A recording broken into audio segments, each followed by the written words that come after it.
सर्वांना नमस्कार. Arjun Mayuri love स्टोरीचे 140 episode यापूर्वीच अपलोड केलेले आहेत. कृपया ते एपिसोड ऐकण्यासाठी आपल्या मराठी चातुर्य कथा आणि तुझी माझी जोडी या दोन्ही चॅनलला भेट द्यावी.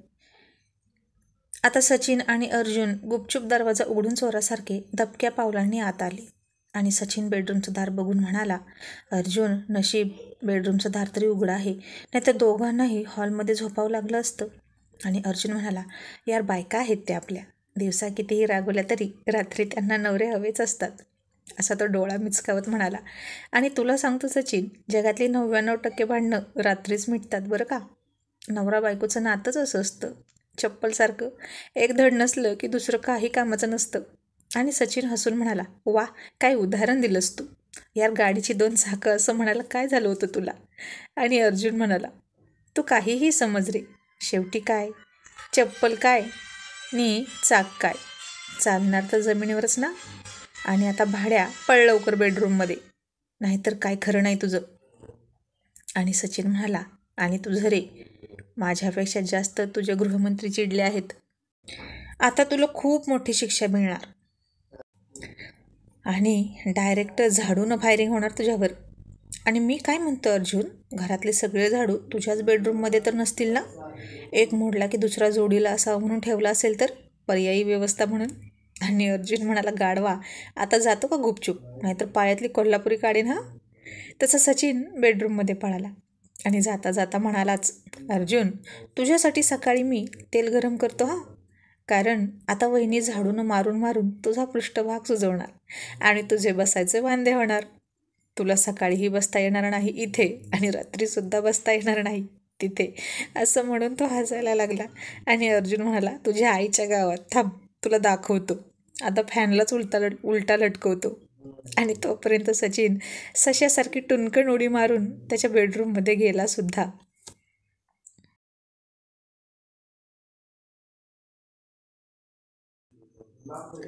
तर लता झोपली होती. तो फ्रेश होऊन आला आणि तिच्याजवळ जाऊन अंगावर हात टाकून झोपला.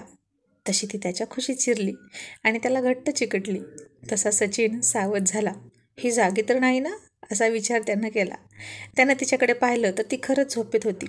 आणि त्याला अर्जुनचं मघाचं वाक्य आठवलं, दिवसा कितीही भांडण झाले तरी बायकोला रात्री नवराच लागतो.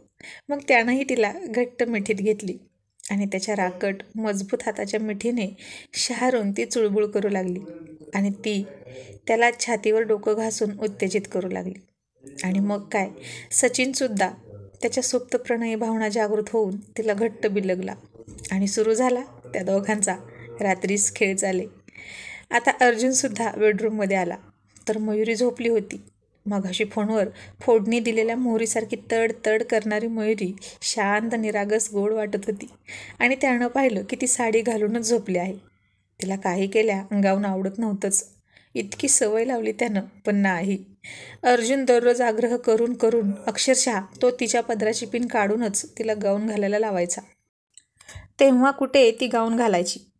पण आज अर्जुन नव्हता आणि ती अशा प्रकारे संधी साधून साडीवरच झोपली. फार हट्टी होती ती पण. अर्जुन म्हणाला, हिला उठू का आणि गाऊन घालायला लावू का. मग तो विचार करत म्हणाला, नाही नको, छान झोपली आहे ती आणि आधीच माझ्यावर चिडली आहे. त्यात झोपमोड झाली तर काही खरं नाही माझं.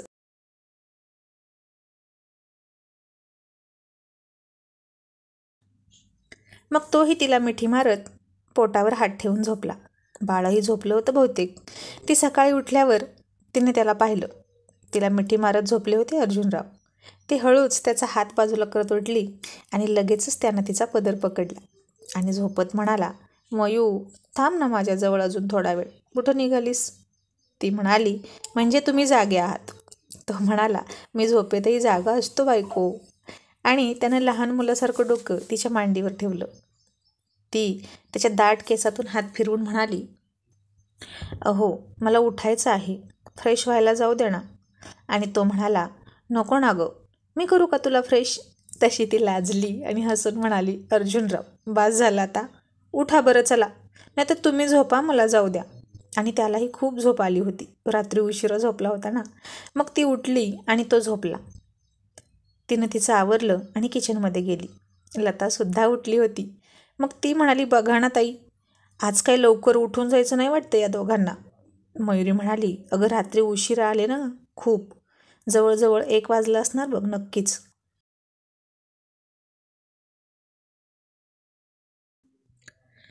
मी तर झोपले होते बाई. आणि तू ग, झोपली होती की वाट बघत होती भाऊजींची? लता म्हणाली, छे, मी पण झोपली होती. पण पुन्हा कसं काय झालं काय माहीत. आणि ती असं म्हणून लाजायला लागली. आणि मयुरीसुद्धा खूप हसायला लागली आणि म्हणाली, तू पण ना लता, अगो इतकं झोपेत भान हरवून जायची काय गरज होती का? आणि मग लता लाजून हसत म्हणाली, ताई मी रांगोळी काढायला जाते.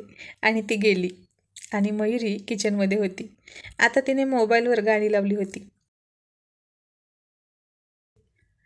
अधीर मन झाले, मधुर घन आले. आणि अर्जुन उठला. तो सरळ किचनमध्ये गेला आणि त्यानं तिला पाठीमागून घट्ट मिठी मारली आणि म्हणाला, गुड मॉर्निंग मयू. आणि ती थोडीशी गालात हसली आणि म्हणाली, काय हे, सोडा बरं, कोणीतरी येईल. मग चल आपल्या बेडरूममध्ये. ती म्हणाले, गप्प बसा, मला नाश्ता बनवायचा आहे तुमच्यासाठी. रात्री का गं इतकी चिडली होतीस तू? आपला भोळा बिचारा गरीब नवरा किती घाबरेल याचा तरी विचार करायचा. आणि ती म्हणाली, मी किती वाट पाहिली होती तुमची, त्यात तुम्ही फोनही केला नाही आणि मग मी केला तर घेतला नाही.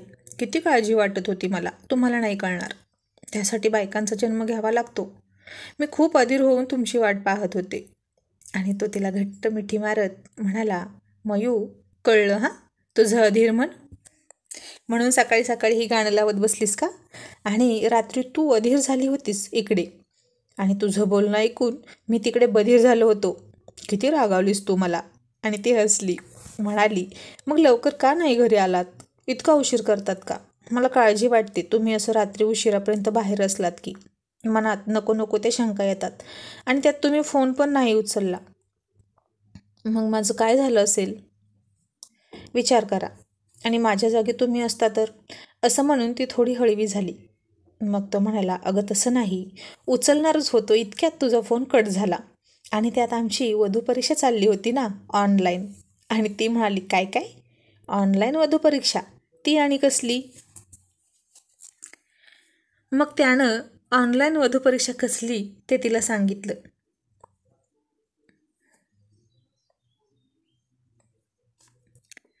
आणि म्हणाला की, आता मला उशीर झाला म्हणजे आम्हा सगळ्यांच्या बायका फोन करणारच की नाही, कारण सगळ्यांनाच उशीर झाला होता. मग त्या आम्हाला कशा बोलतात फोनवर ते पाहायचं होतं. आणि मयुरी हसली, तुम्ही पण ना अर्जुनराव, काय काय भन्नाट आयडिया येतील तुमच्या डोक्यात काय माहीत. आणि तो गाल फुगवून म्हणाला, पण तुला माहीत आहे का सगळ्यात जास्त इन्सल्ट कोणाचा झाला? कोणाचा? तिनं विचारलं. आणि अर्जुन म्हणाला, माझा. तू काल खूप सॉलिड बोलली हा मयू. मला तर फार फार वाईट वाटत होतं, रडूच येत होतं. सगळे हसायला लागले मला. आणि आता मयुरी पण हसायला लागली. आणि अर्जुन म्हणाला, हसतेस काय अशी दात काढून? मी तर आपल्या सगळ्यांना सांगतो की माझी बायको माझं किती ऐकते, किती गोड बोलते. आणि तू काल इतकी गोड बोलली, इतकी गोड बोलली की मला आता डायबिटीसच होणार आणि साखरसुद्धा कडू लागणार. आणि ती आणखीन खूप हसायला लागली आणि म्हणाली, असं झालं होय. आता अर्जुनराव, तुम्हाला मग बडाया मारायला कोण सांगतं? आणि मला काही माहीत तुम्ही अशा वधूपरीक्षा घेत फिरता म्हणून. आणि इतक्यात बाहेर रांगोळी काढायला गेलेली लता आत आली. आणि अर्जुनने मयुरीला मारलेली मिठी पाहून लाजली आणि त्यानं तिला पटकन सोडली. लता लाजून पुन्हा तिच्या रूममध्ये निघाली आणि अर्जुनसुद्धा तयार होण्यासाठी पळाला. मग आता असेच काही दिवस निघून गेले आणि आज चैतन्याची हळद होती, रात्री 8 वाजता. आणि उद्या लग्न, गावाकडे स्वतःच्या दारात लग्न. त्यामुळे सगळं कसं आरामशीर चाललं होतं. आणि रॉयल गँग मेंबरचं ठरलं होतं की चैतन्याच्या हळदीसाठी सगळ्यांनी जोडीनं जायचं म्हणजे जायचं. 4 दुने 8 असं. आणि मग राहुल म्हणाला, अर्जुन, पण वहिनी येतील का? अर्जुन म्हणाला, शक्यता कमी आहे, तिला बाहेर फिरायला आवडत नाही, पण मी प्रयत्न करीन. आणि राहुल म्हणाला, अर्जुन, प्रयत्न नको करू, वहिनी आल्या तरच आम्ही सुद्धा आमच्या बायकांना सोबत घेऊन, नाहीतर प्लॅन कॅन्सल.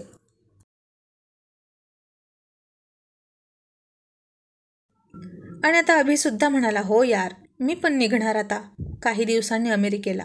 मी तुला सगळ्यांना भेटवतो ना, त्यानिमित्तानं सगळ्यांची भेट तरी होईल. आणि अर्जुन म्हणाला, ठीक आहे, माझी बायको येईल माझ्यासोबत. मग घरी येऊन अर्जुन मयुरीला म्हणाला, मयू, मी चैतन्याच्या हळदीला जाणार आहे, तू येतेस का? त्यानं आग्रह केला आहे. का लग्नाला येतेस? ती म्हणाली, नको ना, मला असं पोट घेऊन फिरायची लाज वाटते. झालं. आणि इथेच मयुराणी फसल्या. आणि अर्जुन म्हणाला, नशीब नवऱ्यासोबत फिरायची लाज नाही वाटत तुला. आणि लाज वाटते तर कशाला बाळ पाहिजे म्हणून माझ्या मागे लागली होती. आणि आता असं म्हणतेस? आणि तसं असेल तर सांग, मग मीही नाही येत तुझ्यासोबत कुठेच, तुला लाज वाटत असेल तर. आणि तिनं जीभ चावली आणि म्हणाली, काय तू पण मयुरी, नुसती बावळट आहेस, काहीही बोलतेस. आता खा नवऱ्याची बोलणी. असं म्हणत ती स्वतःला शिव्या घालत होती. आणि त्याला म्हणाली, तसं नाही हो. मग कसं आहे? हे काय तुझं बोलणं झालं का मयू? एकतर तू कोणाच्या लग्नात नाही येत मान्य आहे, माझे मित्र आहेत ते, पण तुझे पण कोणीतरी लागतात ना. आणि तुला जर माझ्यासोबत यायचं नसेल तर मीही तुझ्यासोबत कुठेही येणार नाही. आणि मयुरीला तिची चूक कळली. अर्जुनला सुद्धा बायकोबरोबर जोडीनं फिरायला खूप आवडायचं, पण अर्जुनराव सारखे फाजीलपणा करायचे म्हणून ती कुठे जात नव्हती त्याच्यासोबत. आणि ती म्हणाली, ठीक आहे अर्जुनराव, येते मी, नका ना इतके चिडू. तो म्हणाला, आता काही गरज नाही, मी जाईन कोणासोबत तरी. ती त्याच्या फुगलेल्या गालांचा गालगुच्चा घेत म्हणाली, लग्नाची बायको सोडून कोणासोबत जाणार तुम्ही अर्जुनराव? सोय झालेली दिसते दुसरीकडे कुठेतरी. आणि तो हसून म्हणाला, तू काही एकटीच तेवढी मला लग्नाची आहेस का? अशा 56 जणी आणीन माझ्यासोबत फिरायला, समजलं? एका पायावर तयार आहेत. आणि ती म्हणाली, बरं आणाच हा तुम्ही, मी पण बघते तुमच्यासारख्या अवलियासोबत राहून किती दिवस टिकतात त्या. आणि अर्जुन म्हणाला, मला चॅलेंज देतेस? अगं उलट मीच तुला सोसत आहे, नाहीतर तू कुठेच टिकली नसती.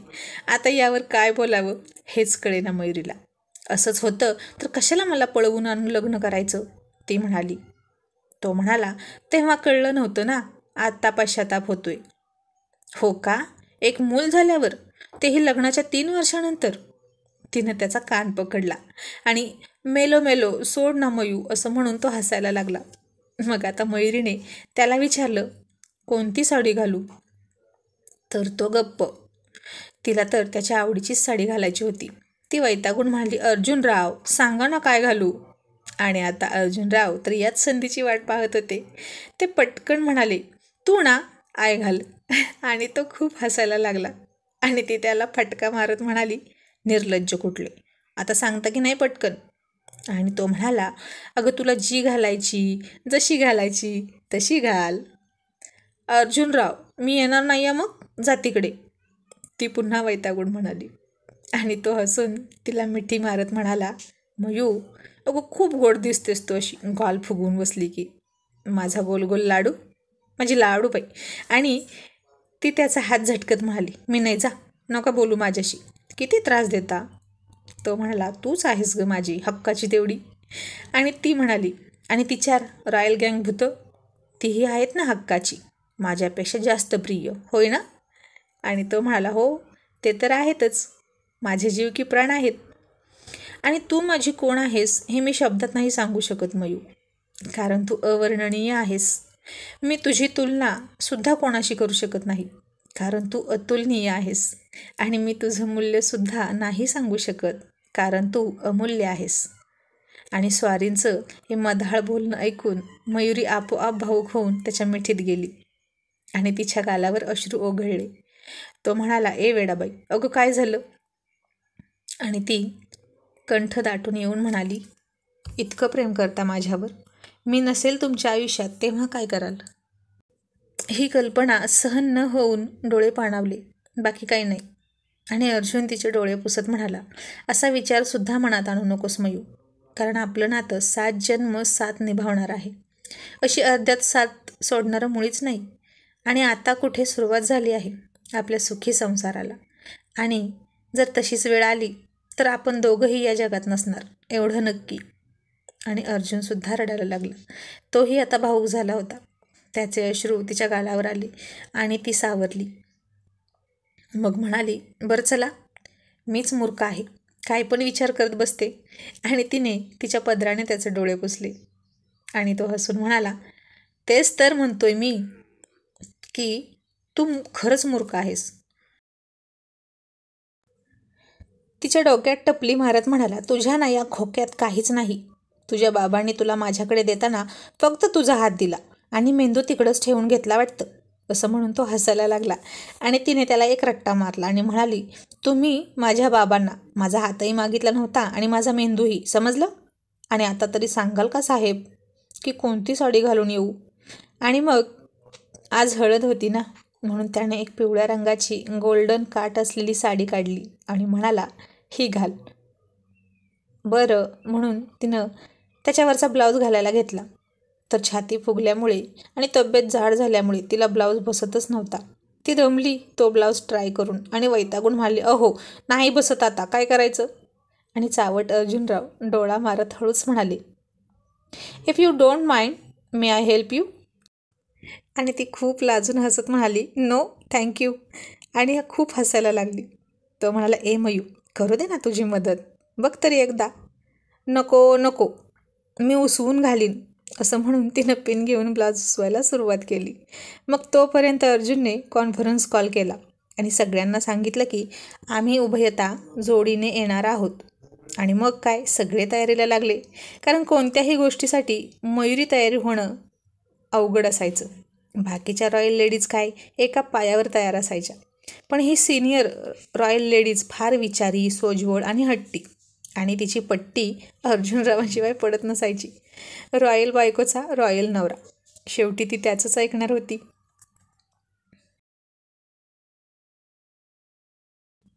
मग मयुरी येणार हे जसं कळलं तसं लता आणि सचिनसुद्धा तयार झाले. आणि बघता बघता ही खबर सगळीकडे पोहोचली. कोमलसुद्धा निघाली राहुलसोबत आणि अभिनं मितूलासुद्धा तयार केली. कारण रॉयल गँगमधलं हे शेवटचं लग्न होतं आणि बाकी सगळे जोडीने येणं अपेक्षित होतं आणि सगळ्यांची हजेरी अनिवार्य होतीच. मग मयुरी तयार होत होती. तिला आता 8वा महिना सुरू होऊन 10-12 दिवस झाले होते आणि अर्जुनच्या डोक्यात आलं आणि तो म्हणाला, मयू आता तूच सांग, तुला 8व्या महिन्याचं गिफ्ट काय पाहिजे? आणि 9व्या महिन्याचं गिफ्टसुद्धा लगेच ठरव. ती म्हणाली, का हो, तुम्ही नाही ठरवणार? अगं आता मी तुला ही ॲथॉरिटी देतो. तुलाही काहीतरी इच्छा असेलच ना. मी माझ्या इच्छेप्रमाणे घेतलं की आतापर्यंत. आणि आपल्या संसारात माझी एकट्याची इच्छा नको, नाहीतर म्हणशील की नवरा स्वतःच्या मर्जीने जबरदस्ती सगळं करतो. मयुरी म्हणाली, आता लग्नच केलं की तुम्ही माझ्याशी तुमच्या मर्जीनं, आणि कधी माझं ऐकता? ते आत्ता ऐकणार आहात. तो म्हणाला, मी तर तुझा गुलाम आहे मयुराणी. इकडून तुझा इशारा आला की तिकडे मी हलायचं, असं चावटपणा करत म्हणाला. ती हसून म्हणाली, तर तोंड बघा आरशात. तो हसून म्हणाला, बरं ते जाऊ दे, मग सांग तुला काय हवंय? आणि मयुरी म्हणाली, थांबा, आधी साडी घालू द्या आणि लगेचच काहीतरी सुचायला मी काय तुमच्या इतकी हुशार नाही. मग ती त्याच्या जवळ आली आणि म्हणाली, अर्जुनराव कशी दिसते मी? आणि अर्जुननं तिला पाहिलं. त्या पिवळ्या धम्मक साडीत गोऱ्या गोऱ्या रंगाची मयुरी खूप सुंदर दिसत होती. अगदी रसमलाईच्या पिवळसर रंगाच्या गोड रसात पडून गोड गोड झालेल्या रसगुल्ल्यासारखी गोल गोल दिसत होती. आणि तिला त्याची दृष्ट लागू नये म्हणून त्यानं तिची पुन्हा त्याच्या नजरेनं नजर काढायला सुरुवात केली. बराच वेळ तो तिला एकटक पाहत होता, पण एवढ्यानं थोडीच भागणार होतं.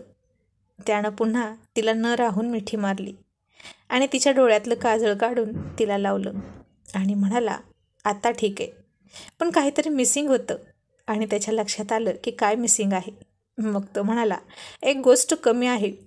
आणि ती म्हणाली, मला माहीत आहे, आणि तेच मला तुमच्याकडून माझं गिफ्ट हवं आहे.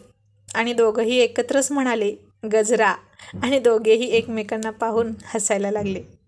तो खूप भारावून जातो तिच्या अशा मागणीने. तिची कधीही अजिबात मोठी इच्छा नसते. छोट्या छोट्या गोष्टीत सुद्धा ती सुख मानत असते. आणि मग तो म्हणाला, आपण जाताना रस्त्यात घेऊया, चालेल? ती म्हणाली, हो. मग आता रस्त्यात जाता जाता सचिनने लतासाठी आणि अर्जुनने मयुरीसाठी गजरे विकत घेतले. आणि सचिन म्हणाला, अर्जुन यार, इथं तरी हा मालढोक वेळेवर येईल का सगळ्यात उशीर येईल? आणि अर्जुन म्हणाला, त्याला त्याच्या सवयीचा पूर्ण कॉन्फिडन्स आहे, म्हणून तर त्यानं लग्न घरीच घेतलं. आणि आता चैतन्याच्या हळदीमध्ये सगळे पोहोचले. दारापुढे प्रशस्त असा मांडव घातला होता. काही खुर्च्या आणून टाकल्या होत्या, चटया अंतरल्या होत्या, स्टेज बांधलं होतं नवरा नवरीसाठी. एकीकडे जेवणाच्या पंक्ती उठत होत्या आणि हळद लावायला अजून वेळ होता. आता मेघासुद्धा आली होती. रस्त्यामध्ये वर पक्ष आणि वधू पक्षाची गळाभेट चालली होती. आणि अर्जुन चैतन्यला हलका धक्का मारत म्हणाला, चैतन्य, अरे तू पण जा ना, मेघाची गळाभेट घेऊन ये आणि तिचं स्वागत कर. आणि चैतन्य खूप हसला, अगदी मनसोक्त.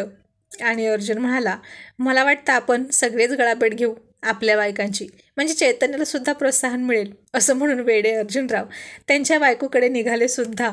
आणि सगळे रॉयल गँग मेंबर्स डोक्यावर हात मारत म्हणाले, म्हणून याची बायको याच्यासोबत बाहेर कुठं येत नाही. हा निर्लज्ज आहेच. वात्रट कुठला. वहिनी चिडल्या तर आता त्याचं काही खरं नाही, असं म्हणून त्याची गंमत बघत बसले.